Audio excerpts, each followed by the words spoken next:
Welcome and thank you for standing by. I'd like to inform all parties that your lines have been placed on a listen-only mode until the question-answer session of today's conference.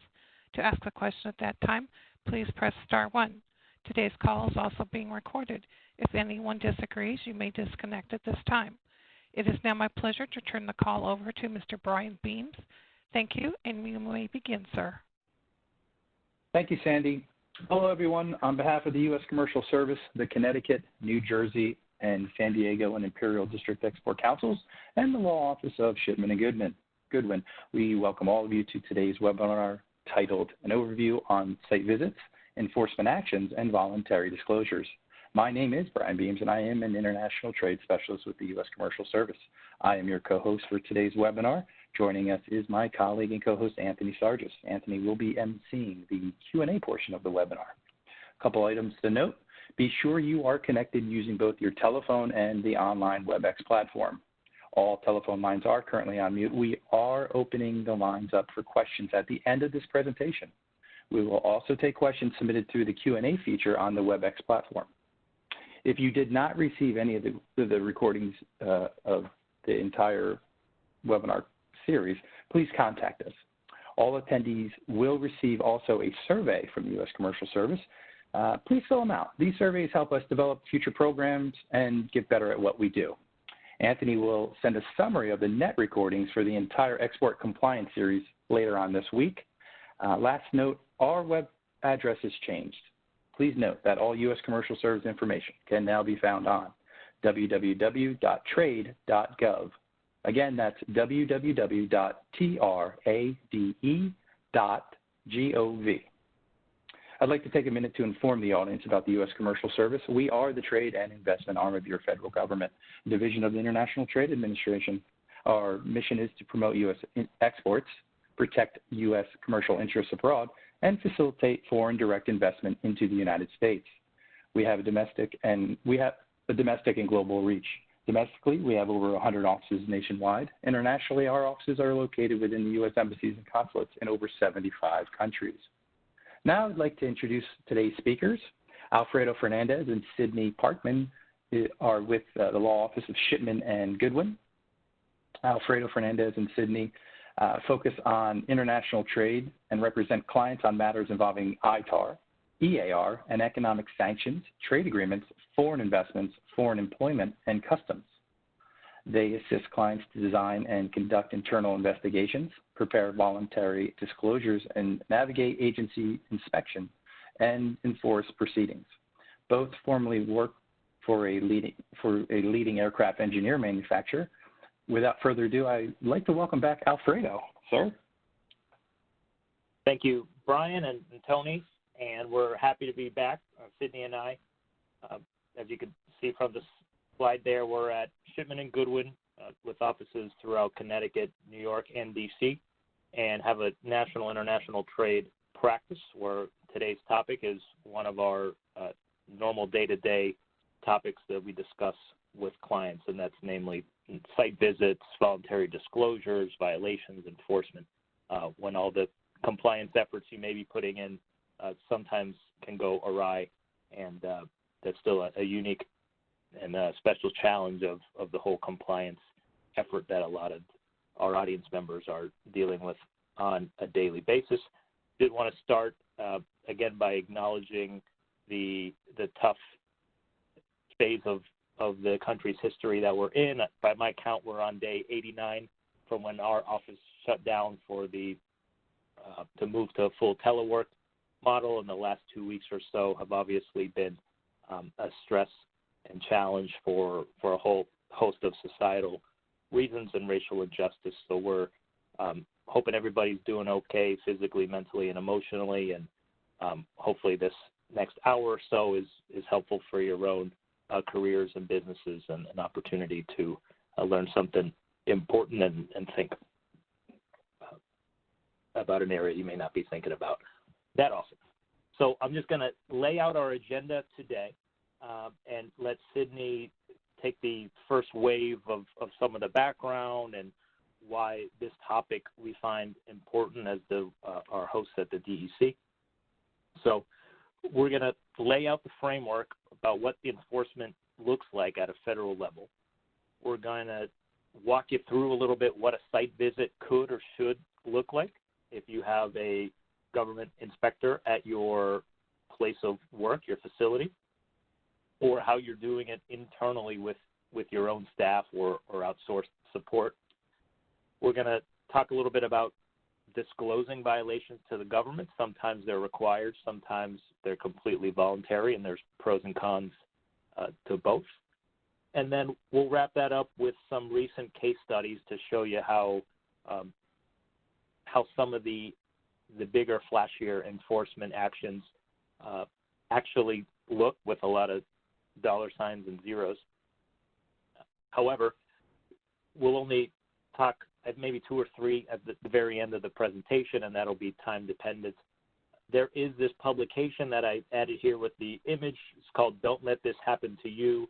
The Department of Commerce publishes it every year or so with an update on the past year's violations that this specific agency has taken in terms of enforcement.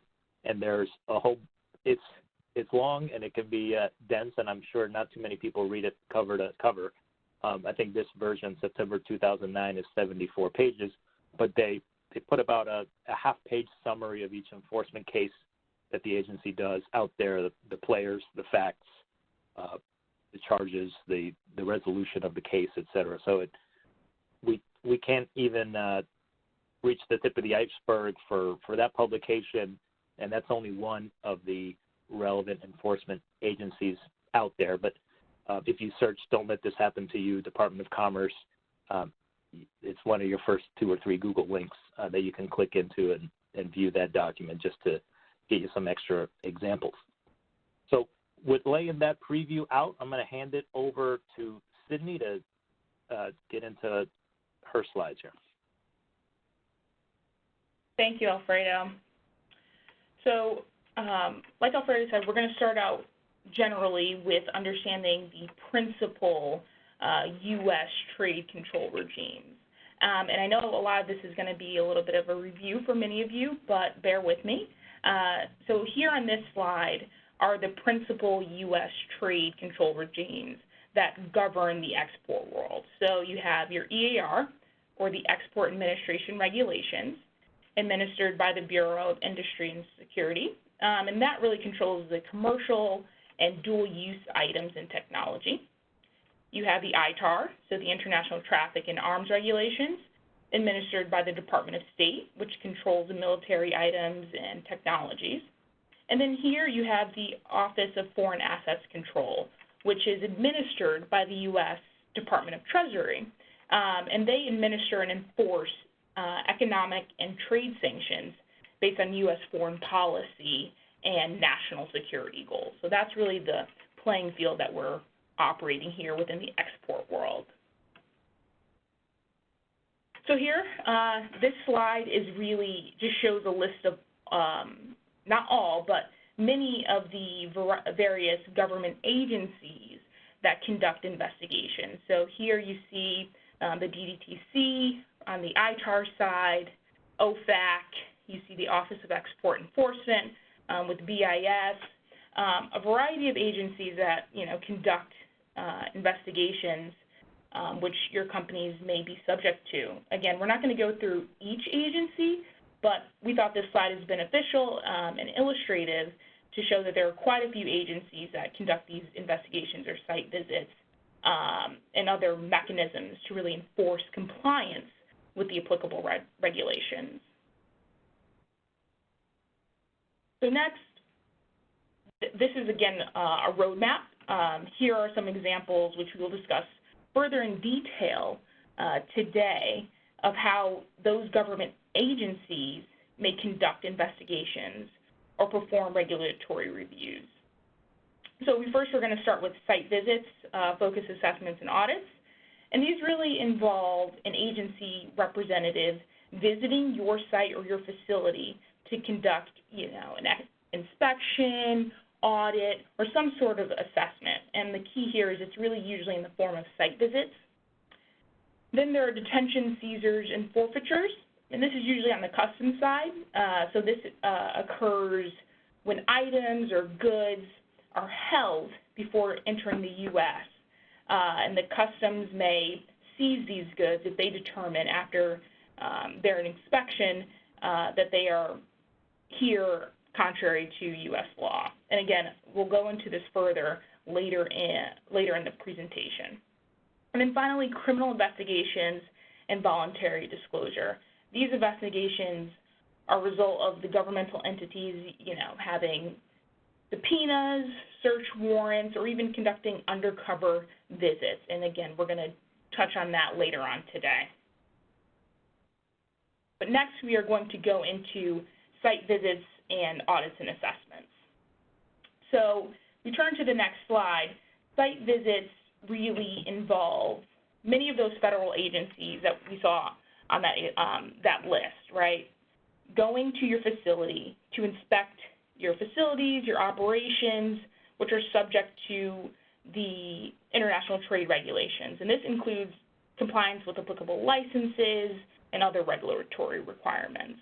So it's important that when undergoing a site visit or audit, that you maintain as a company some level of control over these inspections in order to really have a better understanding of the process, what's being assessed, audited, and things along those lines.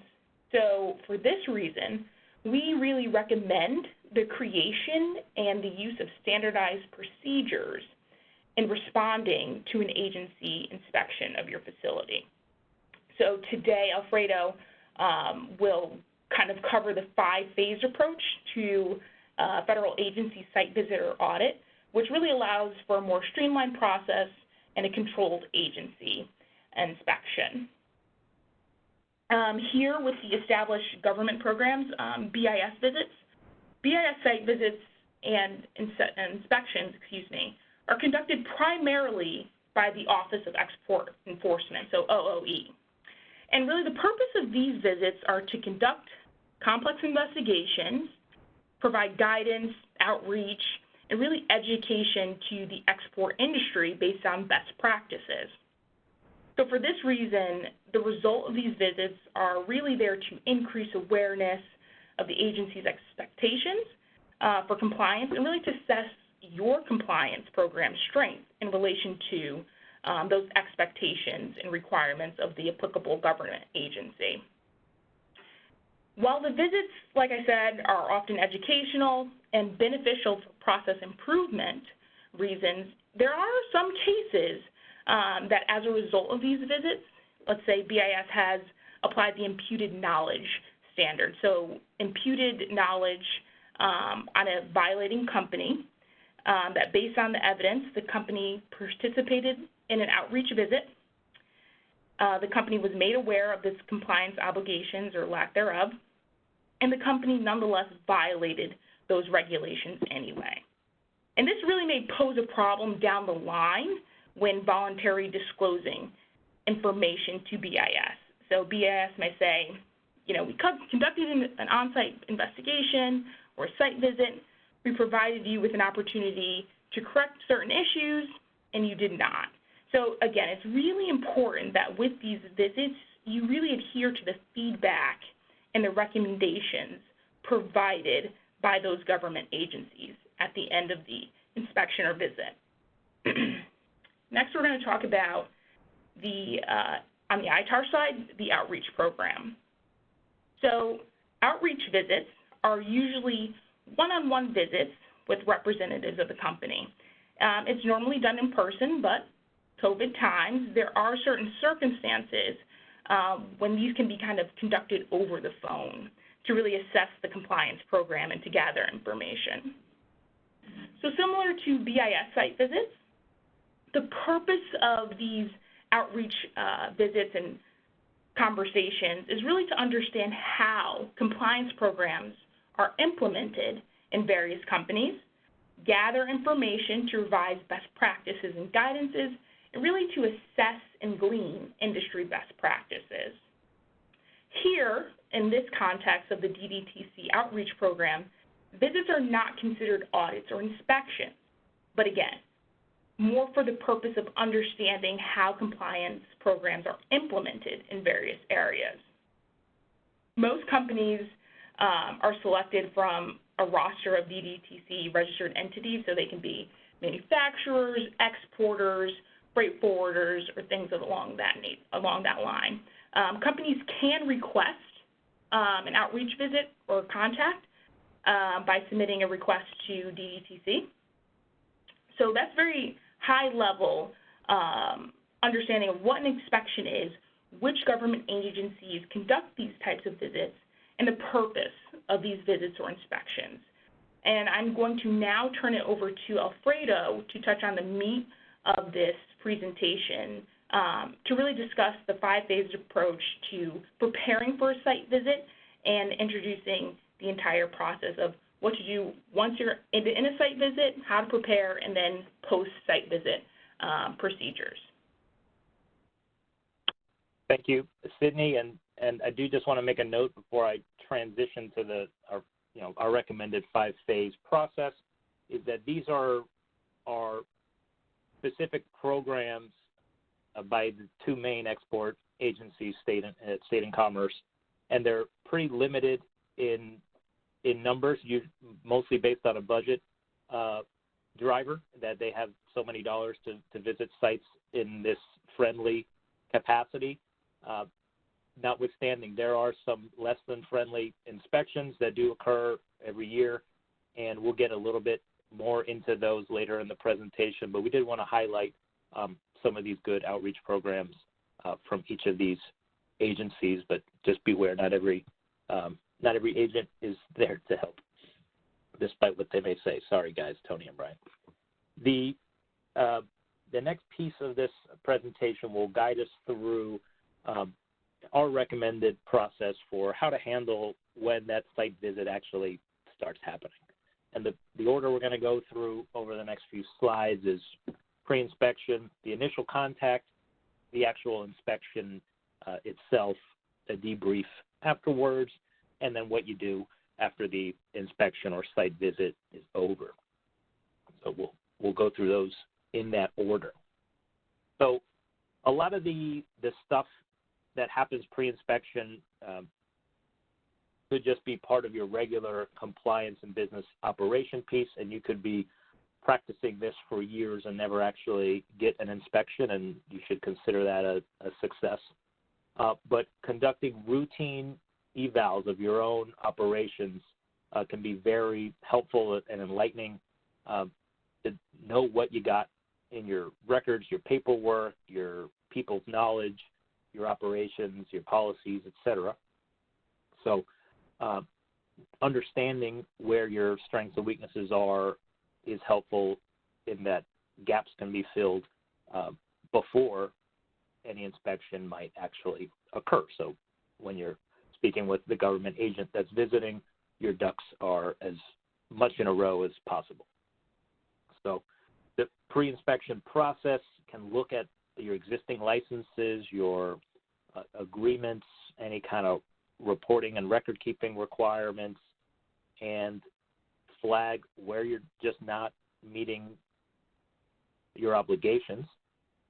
Doesn't mean there's anything truly wrong there, but or a piece of the process is weak, that can be addressed and bolstered on your own terms, like I said, so that it's humming along better should a government inspection ever arrive. One of the most important pre-inspection tasks is to designate within your company a designated rep to be the main contact for an inspection should one ever occur. And there should be a number one and a number two alternate in case it's vacation week or there's a sick day, where both people would be prepared to handle this task. And they can be the captain for making sure the pre-inspection stuff is ready on any given day. And the last bullet here is to develop some written protocols that this rep and maybe others in the facility would follow should a facility inspection occur. For example, the person at the reception desk that usually welcomes guests or customers, et cetera, how does she handle when a badge comes to the window, et cetera? So having training and with written procedures can be helpful all pre-inspection, because learning on the job is not the best scenario in this case. The next step was the initial contact, and that, as I mentioned, is the first couple minutes, first half hour with the inspector. That's getting them logged in the system, checking their IDs, etc., and calling your designated representative to alert him or her that this inspector is here and would like to ask some questions, walk around, etc. Then the designated rep can move the inspector to a private conference room, we recommend, understand what the inspector's goal of that visit actually is. And we highly recommend this step, because if there's no scope or stated goal set and agreed upon by inspector and host at the beginning, there's a high risk of scope creep. And by that I mean there's no real defined boundary as to what's off limits and what's going to be the plan. So understanding what the inspector actually wants to see is important. Is it just the machining operation? Is it just the engineering department's paperwork? Is it the business and sales? Is it the 3D CAD drawings? Is it a shared, internet cloud-based work file? Whatever that might be, understanding that scope early is key. And to the extent the inspector is able to provide the types of records or documents they want ahead of time, also important. And if there's any special constraints for your facility, including safety equipment, if there's a handicap issue, if there's OSHA requirements for confined spaces, lockout, tagout, electrical hazards, etc., for whatever reason would be an issue for that inspection, clear that up ahead of time so it's not a surprise in the middle of an inspection that throws the inspector off for a loop or throws you off for a loop. And to the extent you have internal counsel, you should give them a call to let them know this is happening, just so they're aware that it's going on. They may want to pop in for this initial contact meeting if schedules allow, or at least circle up with the designated rep afterwards. And again, before I move over to the inspection side, documenting a lot of that initial contact guidance in a written protocol for your company can be a good training tool to make sure that's all clear for folks involved. Once you're in the inspection stage, you've left your conference room, a safe 6 feet away from your inspector agent, and you walk around the facility to the areas you've agreed upon. The designated rep should be taking furious notes, to the extent the conversation can be held while walking. Take notes and stick to the plan. If you agreed we will be looking at this shop floor and this wing of the building, stick to it. And if you had agreed upon that, don't feel afraid to hold that ground. And obviously you want to cooperate with the government as long as it's a reasonable request. But you're the one who knows the facility. You can take whatever path is appropriate. If you need to take the long way to avoid a certain area of the building, feel free to do that. And if you are looking at paperwork during the inspection, sometimes it happens. Oftentimes it is not, the inspector doesn't use his or her time to flip through paperwork at your facility out of respect for you and his own or her own time. So if you happen to be going through a sensitive item where there is some privileged material, you do want to pause and say, am I allowed to be disclosing this right now? That's a bit of a rare circumstance where that would be the case, but wanted to flag that anyway.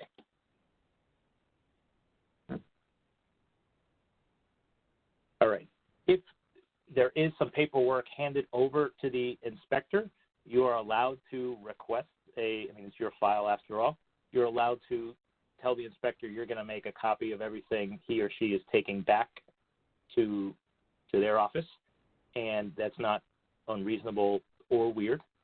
Or you can make a note in your file or give them the copy, and you keep your own.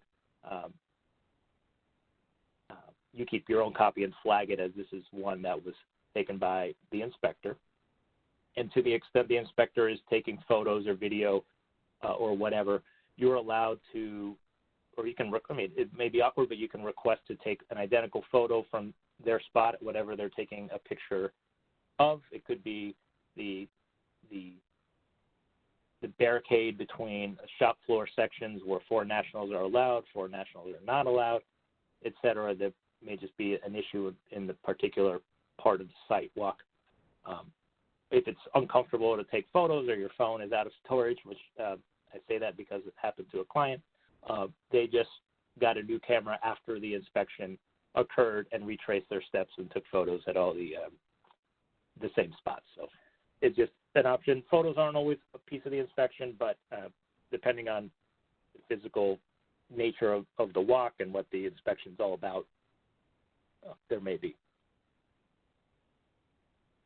All right. After the main walkthrough is done and the inspector has completed the inspection, we recommend our clients to request a copy of the inspection report. Sometimes it's a template that the agency has for the inspectors to walk through, and that's the same 40 lines. Some are NA, not applicable, but some are relevant and have space for comments, et cetera. A lot of times that checklist is actually done during the walk and is essentially complete by the time you complete your circle and get back to the lobby. So it's not inappropriate to request at least a copy of that report right there. They may refrain and say they have to finalize some stuff, and that's okay, but it can't hurt to ask. If you can, back in a private setting like a conference room near the front of the building, go through what the inspector found. What were the findings? What was good? What was bad?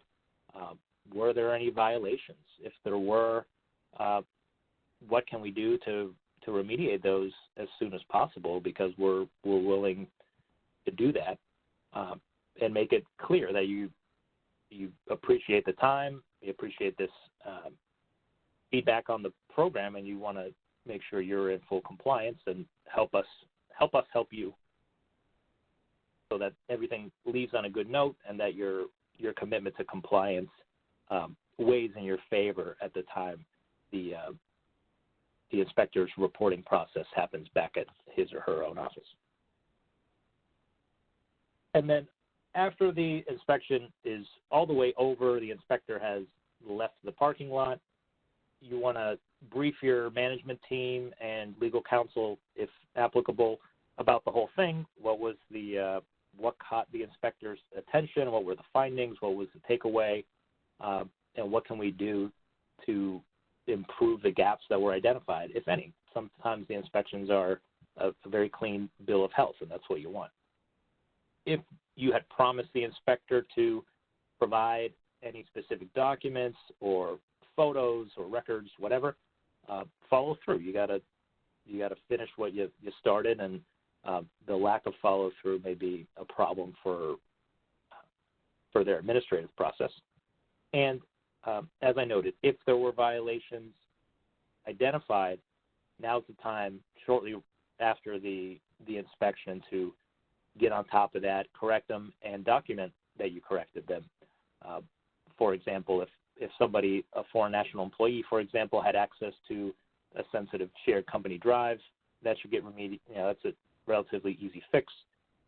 If shipping records show a box went to the wrong address or used an inappropriate freight forwarder, kind of out of your control, that kind of stuff should be looked at and prevented from happening again.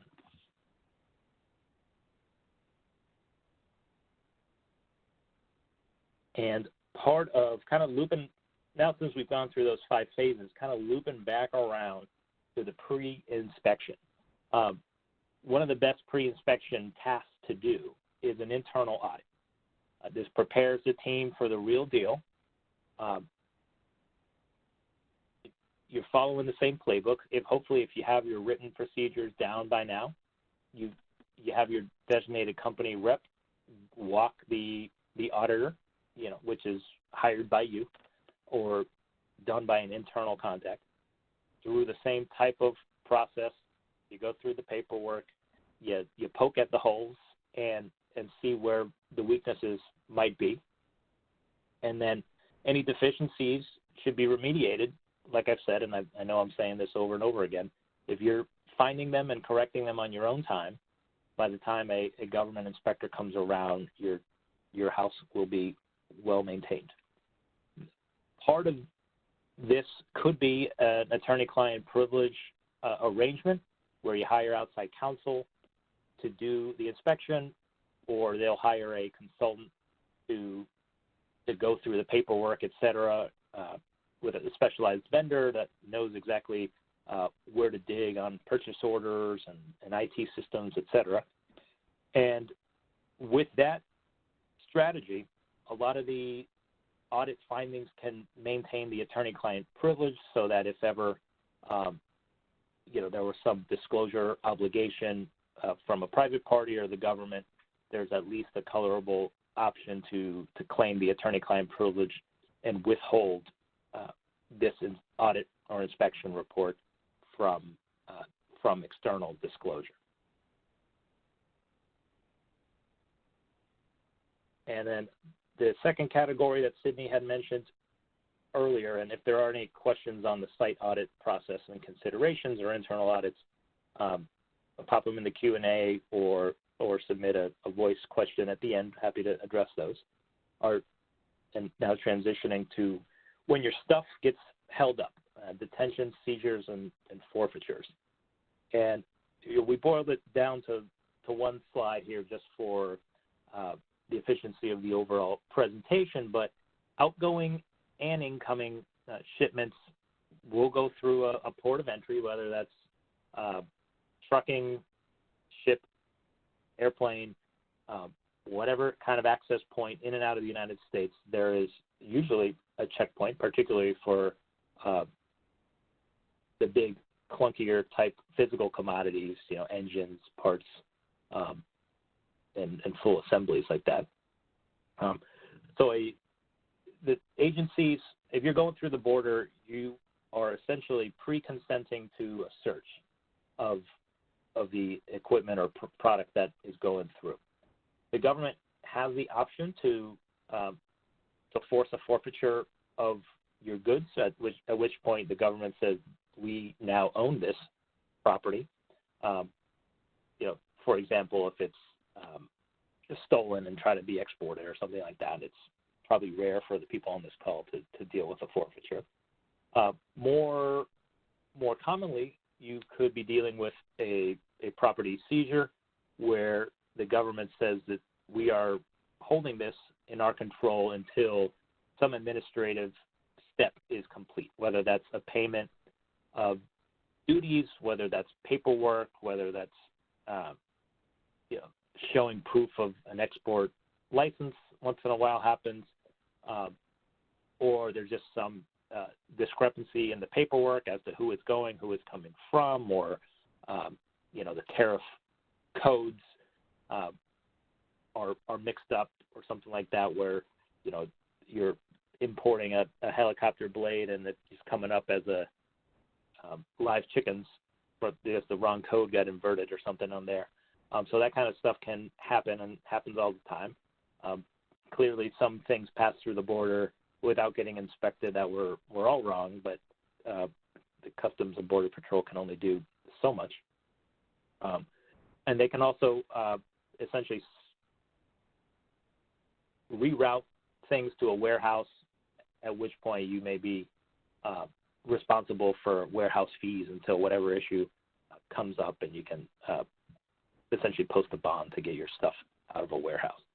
These aren't, it happens every day, but we don't, rarely is it not resolved somewhat quickly. Usually the agencies are clear as to what needs to happen, and the client can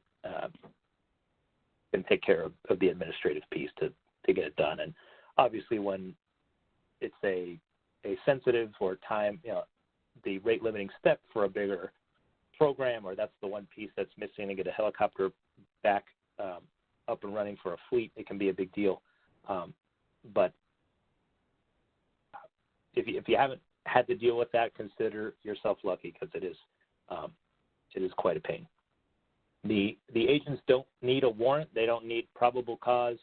You're putting it through an international border, so like I said, you are subjecting your stuff to a search. And at a recent yes, it was a seminar. It was before COVID. I was alive. The customs group said they were focusing on products leaving the country marked EAR 99 or no license required, because they were finding that too many people were relying on that to shoot out of the country without an export license at all. So they were skeptical of the overuse of that, and they were keeping their eyes out for EAR 99 or no license required markings on the paperwork, just to kick the tires and see if that was used appropriately or not. That said, almost every export out of the United States is an EAR 99 or NLR shipment, so it is a bit of a tricky focus. And then just a quick note there, a couple years ago, the government agencies harmonized the destination control statement that should be on part of the paperwork, part of the shipping paperwork. So that's an easy thing to get right, and a silly thing to get wrong, which may just slow down your process. The DCS is not what it's supposed to be. And then a few of my last slides before I transition back to Sydney is some of the juicier stuff that you may picture from TV and movies are the criminal investigations, which do very much occur. Some of them are in that book, the Don't Let This Happen to You, performed by OEE. HSI, whose vest you'll see on the slide, is Homeland Security investigations. And I'm going to go through 5 categories of investigations, just so you're aware of them. Usually these are, well, I won't say usually, these are almost always saved for bad actors that have gone essentially rogue from their companies, or they're acting alone or in a team to purposefully circumvent the export regulations. So as long as you're a company trying to do a good job, the company is usually insulated from criminal investigations, but not always. Other major corporations whose brand names you would recognize have been hit with criminal penalties. So I do want to flag that. Search warrants, similar to how a police department may be able to search your home or your car if there's probable cause of evidence. The export investigative agencies and enforcement agencies are allowed to seek search warrants, and if they have one, they can enter your facility without pre-scheduling any kind of appointment and come in, get what they need to, search, and move on with their day. And obviously that's an uncomfortable situation for any good standing corporate citizen, but it happens more than you think. And, of course, lawfully authorized. The stings category is a fun one because, there's movies made about this kind of stuff as well. The stings are essentially planned deception where people are acting, they're pretending to be people they're not in order to catch somebody in the middle of a bad action. So a lot of times this happens if a company in a supply chain reports either a customer or supplier or competitor as somebody acting in a fishy way, like there's no way they can be exporting these to this country under this code because it's protected by this or that, yet their products are all over that market, and they report that to the government. The government, if it's interesting and sensitive enough and important, they may essentially accept that investigation and work with the tipper, or the person who provided the tip, to set up a sting, and the company can essentially work at the government's direction to set up a fake transaction or whatever, just to help the government have eyes on an inappropriate shipment or transfer or transmission, whatever, in the act, et cetera, to catch the bad actor red-handed. If there's pros and cons of cooperating with the government on a sting, so if that opportunity falls on your desk, consult with your management team and counsel as appropriate. Subpoenas are basically the legal instrument that require you to turn over documents or appear in court. There's not too much to get around those. They're issued by a court or a grand jury, and you may be able to negotiate the scope down if they ask for way too much, but very tough to just ignore and pretend it doesn't apply to you. FISA warrants are specific to electronic surveillance of folks suspected of spying on behalf of a foreign government. So by electronic surveillance, I mean wiretapping or hidden cameras, et cetera.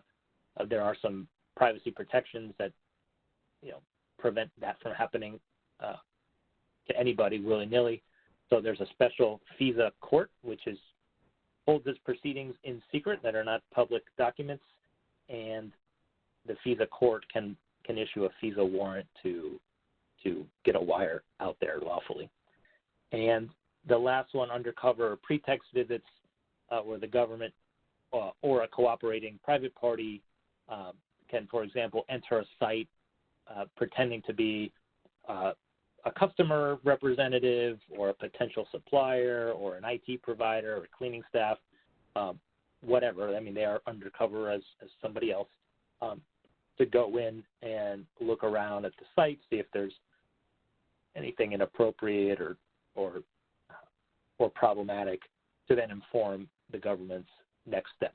So all those kind of tools are available to the government.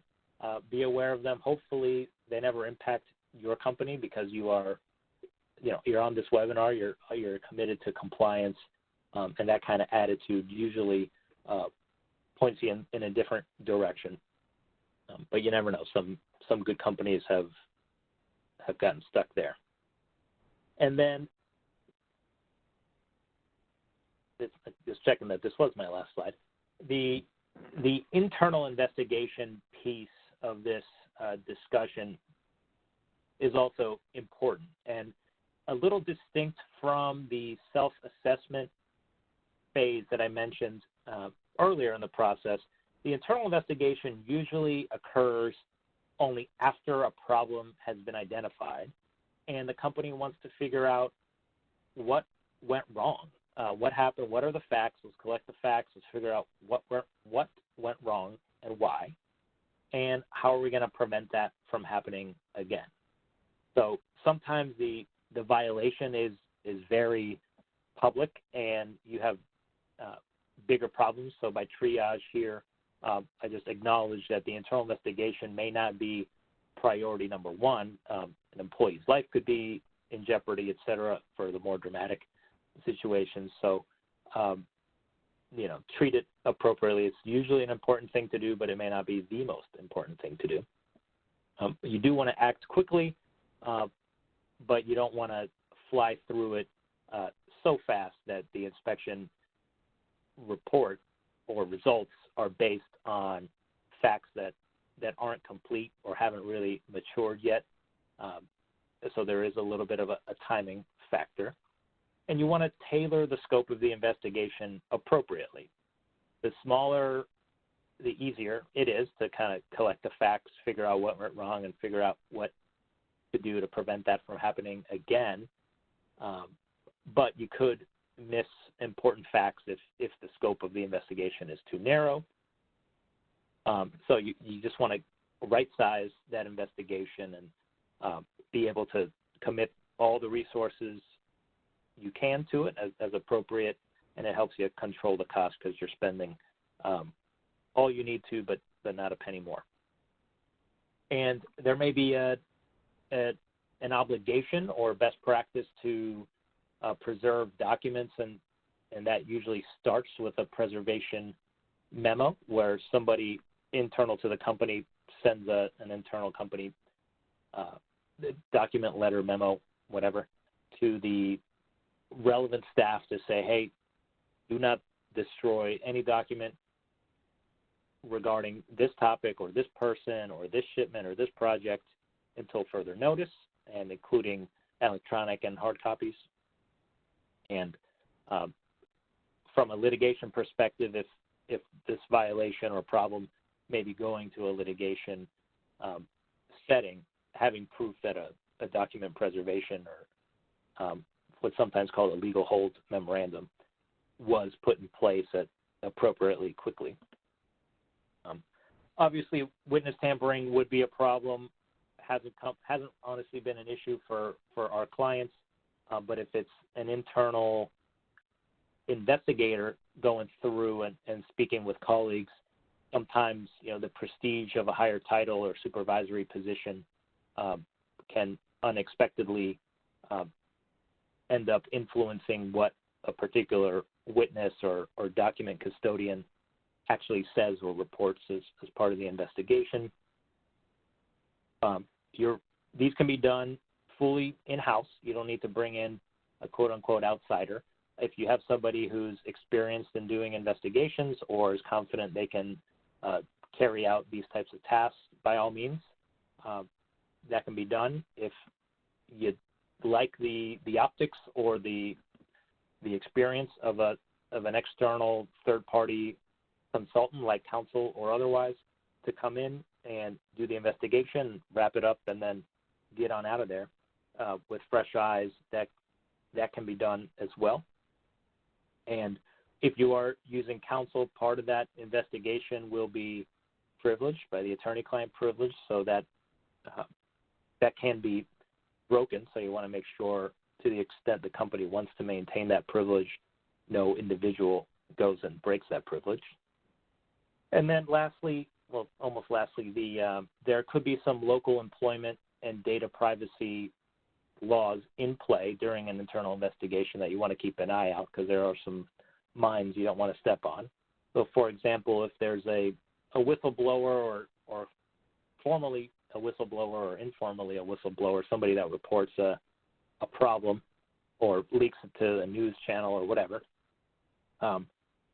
firing them just because they caused a problem could lead you in some serious hot water from an employment retaliation perspective. And a lot of our clients are operating with foreign affiliates, and the data privacy laws in different countries may impact who your witnesses or interviewees are and how their data can be protected, and including personnel files or particular details about their day or internet history or whatever. Some of that stuff is just protected differently in the EU and in Asia and in Canada, et cetera. So keeping that in mind as to how the internal investigation occurs.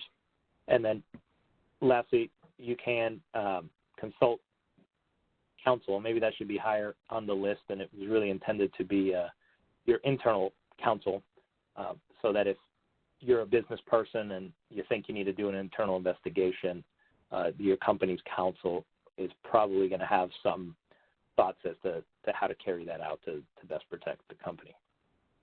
So with that, I will catch my breath and turn it over to Sydney to go through a few more things like voluntary disclosures and some of the case study examples we mentioned at the beginning. Perfect. Thank you, Alfredo.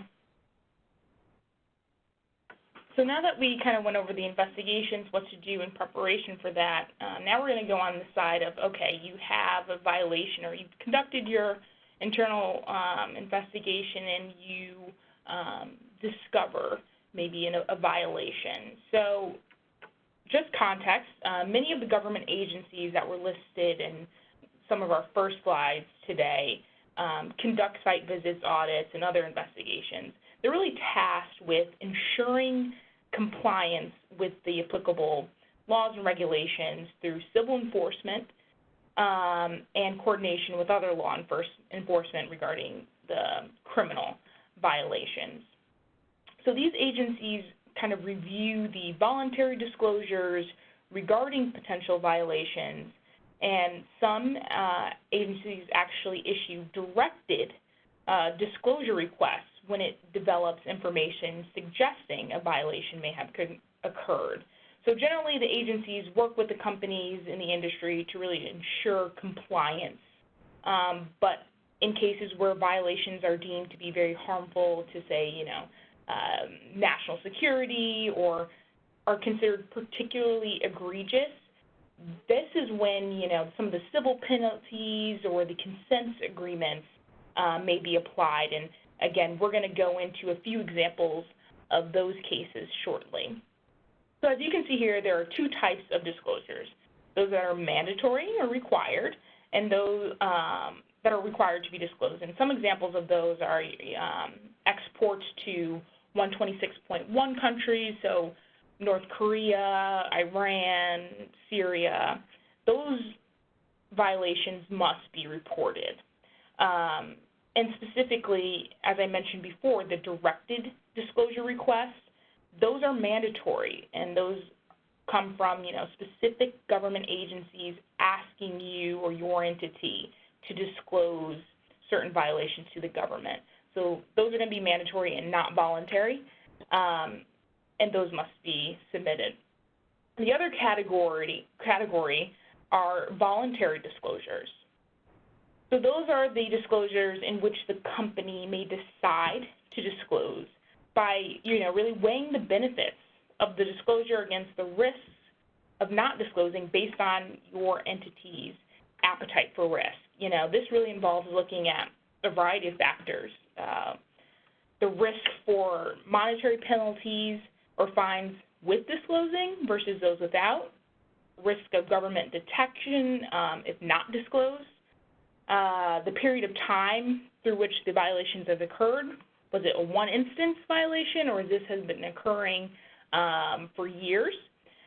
Previous disclosures or enforcement activity really are just a few factors that go into determining when voluntary disclosures should be, if a voluntary disclosure should be disclosed. So here on this slide shows the elements required when submitting a voluntary disclosure. So essentially, a voluntary disclosure must contain, the what, why, when, who, right? So it really must describe the nature and the exact circumstances regarding the violation. What happened? When did the violations occur? Who were the parties involved? What were the items or technology or services involved in that transaction? Also, were there any authorizations? If not, then you would kind of ask yourself, okay, there are no authorizations, but had an authorization been in place, would this transaction been authorized? Again, what were the items involved? And finally, any corrective actions implemented to prevent future violations. So whether that means you implemented increased training, enhanced company compliance policies, procedures, standard work, anything that is done to kind of prevent that violation from occurring again, you really want to include in submitting that voluntary disclosure. And you also might want to highlight a few other mitigating factors as well. So whether the violations were systemic, was this a one-off case, was it intentional or inadvertent? And then, again, whether this was really your first violation. So those are all things you kind of want to include in that disclosure to kind of build your case. Another key factor with voluntary disclosures is timing. Timing is a key element to focus on when making these disclosures. For ITAR and the Department of State and BIS, initial notifications are required before filing a full voluntary disclosure. So initial notifications must be submitted immediately after the violation has been discovered. So not necessarily after it's occurred, because in theory you would conduct an investigation, review your previous transactions, and you would there discover the violation. So after you discover it, you must submit a notification. And then after that notification is submitted, upon a full investigation, similar to kind of what Alfredo mentioned, this could be an internal investigation or where the company engages internal members, or this can be an external investigation where you hire a representative, whether that be a consultant or counsel, to conduct that investigation on behalf of the company. And again, it just depends on the company's resources and the nature of the violation. So after that full review, then you would submit that full voluntary disclosure to the government for review. So now that you kind of understand what goes into a voluntary disclosure, we're going to take you through a few case studies of recent violations in the various control regimes. Yes. And before you get into that, Sydney, I realized we neglected to have to include a slide of what penalties might look like here. And I think we had it in an earlier version of the deck and lost it. But it will inform the next couple slides on our case examples. But a lot of times the penalties for export violations can either be administrative, civil, or criminal, and we've addressed them in some level already. But administrative penalties can include a debarment from future exports, where a particular company is banned from exporting anything for potentially forever or a set number of years. That could also apply to an individual, where we've seen enforcement in recent years where person X at that company, regardless of where they're working, are not allowed to be signing any licenses or handling any type of export related paperwork or authorization on behalf of a company. On the civil side, there could be civil monetary penalties that are not insignificant, and there can be some things like consent orders or deferred prosecution or consent decrees, where you come up essentially with an agreement on paper with the government that we're going to do X, Y, and Z to improve, and you agree to prevent any further enforcement for some number of years after we prove that we're improving our own house and getting better with compliance. And then lastly, on criminal penalties, if there's willful and knowing violations of the export regulations and laws, there can be criminal monetary penalties. Usually those are for the companies that knowingly and willfully did it, but for individuals as well that are acting in an individual capacity, they can get monetary penalties to themselves and jail time, and obviously that heightens some of the intensity for compliance, particularly with executives on the C-suite and knowing what the company can and cannot do. So with that backdrop, I apologize for not having that on a slide. We'll get it in the next one.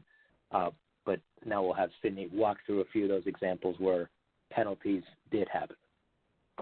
Perfect. Thank you for adding that color. Saved me a lot of explanation in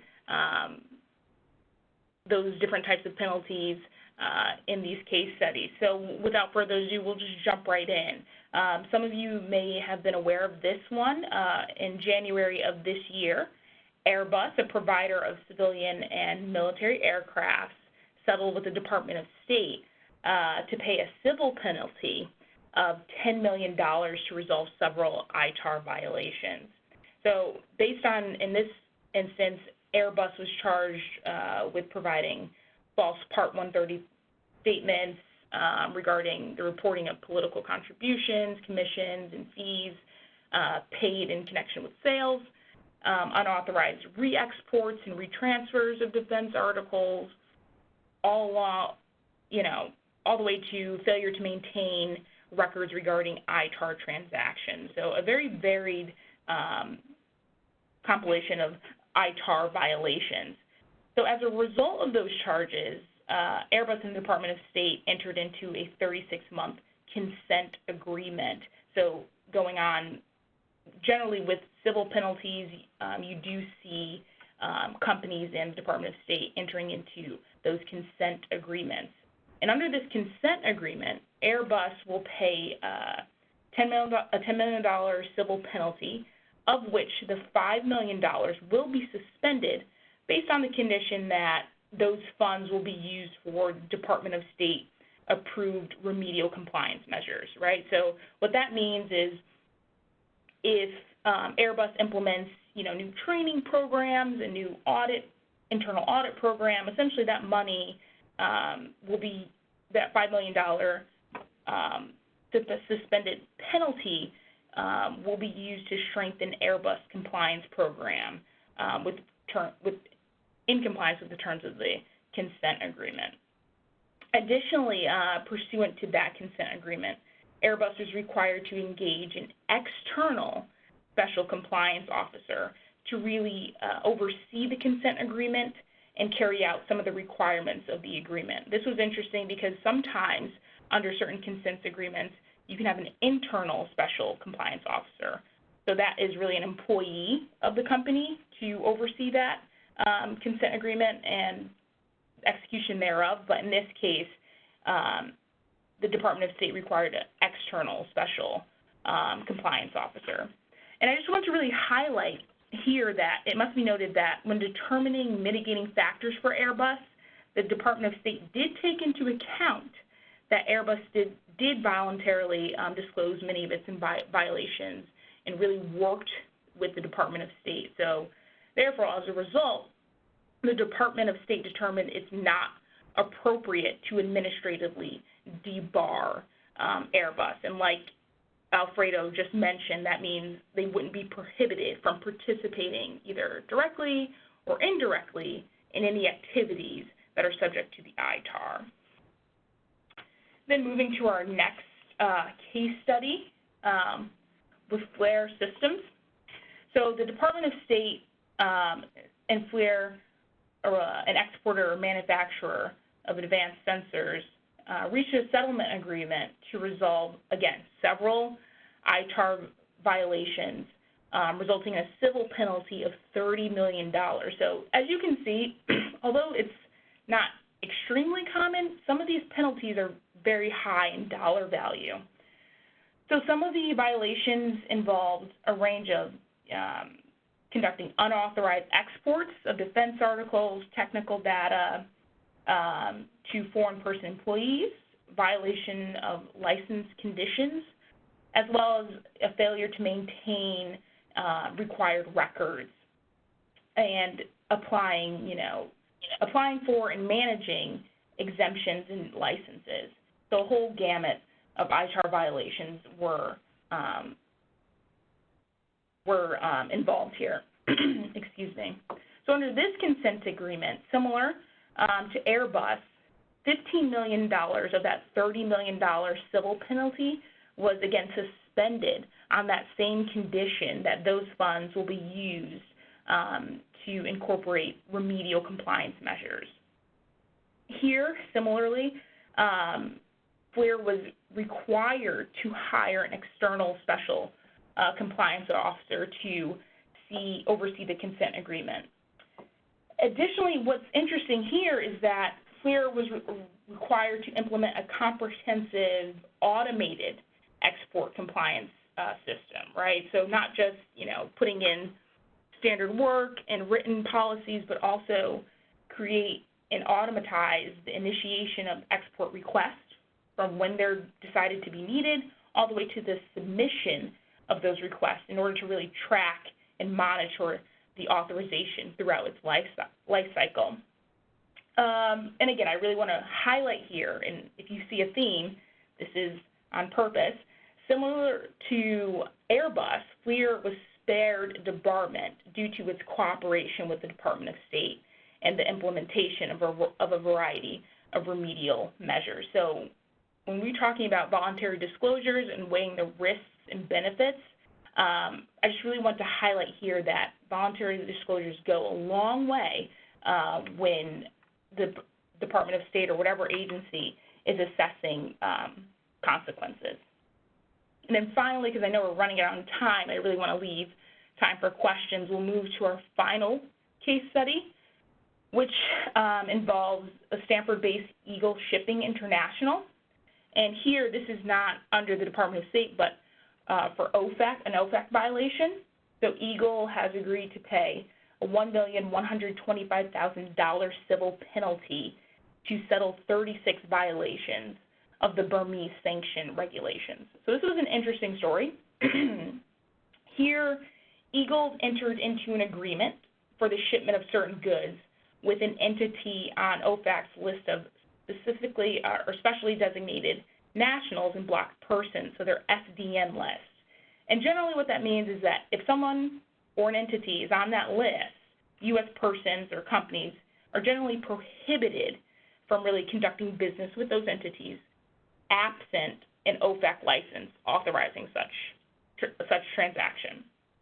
So Eagle, in this case, knew that the entity was on that SDN list and nonetheless applied for an OFAC license. However, before actually receiving that OFAC license denial, Eagle began transporting goods to that entity.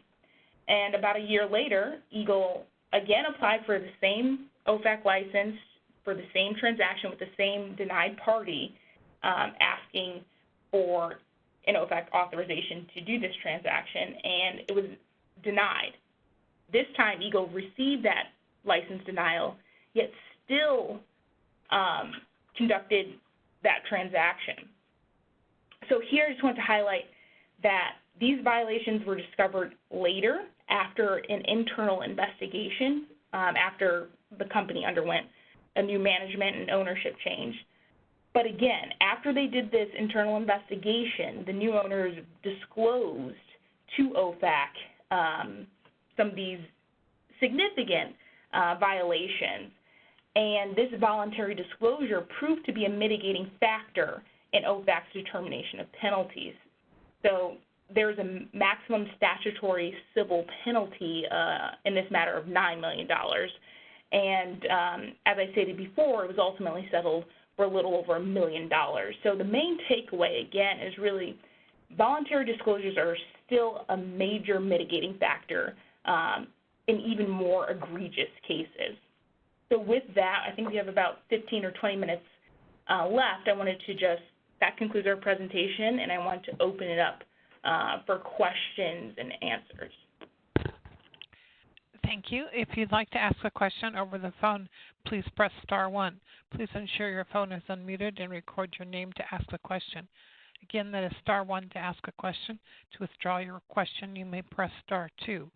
One moment while we wait for questions to come in. Thank you, Sandy. Appreciate that. Sydney and Alfredo, thank you so much for conducting our 10th webinar today. We appreciate your time in doing this. I'm just taking a quick look at the Q&A box here to see if anything came in. I don't see any written in questions right now. I guess one question for you guys, and obviously there's resources out there, but for some of these case studies, for people that kind of want to dig in a little bit more, where can they find, additional information on some of these voluntary self-disclosures? Where is that information available? Great question. So a lot of these case studies and companies with consent agreements are offered publicly on the Department of State's DDTC webpage, as well as on the OFAC webpage, where you just look at sanctioned parties and cases will pop up there. So this is very easily accessible information and great information to just learn, in many cases, what not to do. Thank you, Sydney. And I'll reiterate that Go ahead, Alfredo. That commerce publication, don't let this happen to you. That's a trove of examples of what not to do. Thank you, Alfredo. Sandy, do we have any questions that came in? No, we don't. As a reminder, if you wish to ask a question, please press star one. Please ensure your phone is unmuted and record your name to ask that question. Thank you. Alfredo, today, another question. We've come kind of full circle in this webinar series, starting with kind of the basics of EAR, ITAR, covering, export compliance management programs, all of the above. And obviously we're kind of concluding today with the self-disclosures. What general advice can you give the companies that are kind of going through this either for the first time or learning more about it? On, obviously, just being educated and conducting training, what types of advice can you give them to continuing their education and learning more about kind of U.S. export controls? And I don't know if there's any blogs or anything out there that you typically review or information that you could recommend as a resource for them to follow.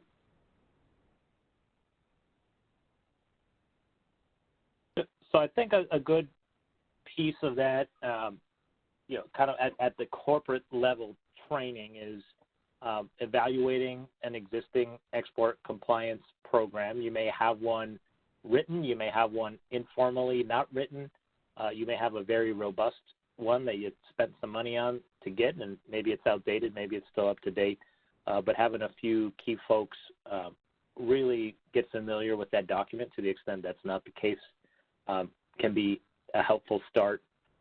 Part of that could be a self-assessment internally or with help externally to figure out what the gaps are. And in that process of identifying gaps, folks can be trained as to why this matters, why this can't be done that way, what kind of licenses would happen, here's how you go do it, et cetera. In terms of more passive resources, there's a few good periodicals out there. World ECR is a good one, I think, out of the UK that covers U.S. and other countries' issues. And there's a daily newsletter that a lot of the folks in the export professional world subscribe to by a guy named Jim Bartlett, who runs his own little shop called Full Circle Compliance, I believe.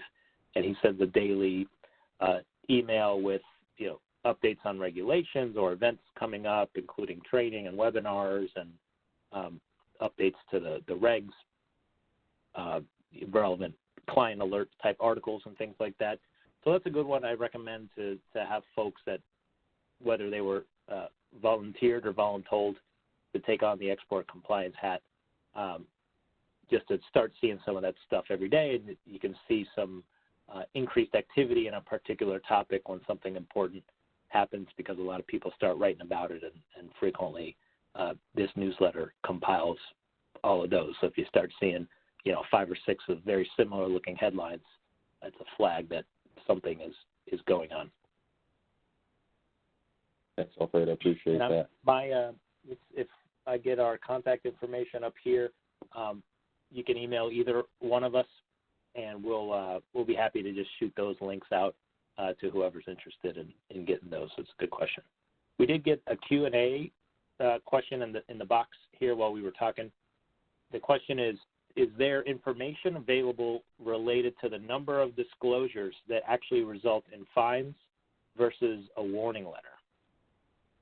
And I believe the answer is probably not. I can't recall seeing any kind of metrics on fine versus no fine versus how many voluntary disclosures were actually received by a particular government agency. However, I can tell you, John, in our experience, every voluntary disclosure we've done has come back with a letter from multiple agencies that says, thanks, we agree this was a violation. Thank you for the report, but we will not issue a penalty at this time. Please continue investing in your export compliance procedures. And let me make it very clear, I cannot promise a zero penalty every time, but we have been fortunate where where the facts are conducive to a voluntary disclosure and the report is complete and straightforward, and there's a plan to eliminate the root cause and not let that happen again, where the result is appropriately a $0 penalty when it was an honest mistake that was actually a violation, and that's been our experience on that question so far. Thank you, Alfredo. Sandy, do we have any other final questions that came in? No, there are no questions on the phone. Okay. Well, that's going to be our last call for questions. I just want to thank everyone for obviously participating in the 10-part series. I think we've been going here for at least 5 weeks. As Brian stated in kind of the intro, what I'll do this week is I will get links out to all of the net replay recordings in one email.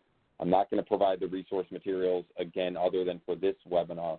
But if you did miss one of those emails, I know sometimes things go to spam, unfortunately, but we'll find a way to get you that information if you didn't receive, a presentation or some of the other additional resource materials that we've been sharing.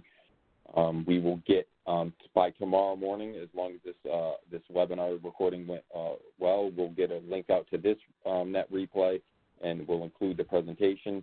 And then by the end of the week, I will get that email out with all 10 net replay recording links. And then we're going to see if we can also create a separate channel where those videos can be stored for future use. Because I think the net replay, those links are good for about 3 to 6 months. So I got to verify that. But we'll get them up on another platform so they're good for at least the next couple of years. Thank you, everyone, for joining us again. And if you have any questions for us or the speakers, please reach out to us directly. Thank you. That concludes today's conference. Thank you all for participating. You may now disconnect. Speakers, please stand by.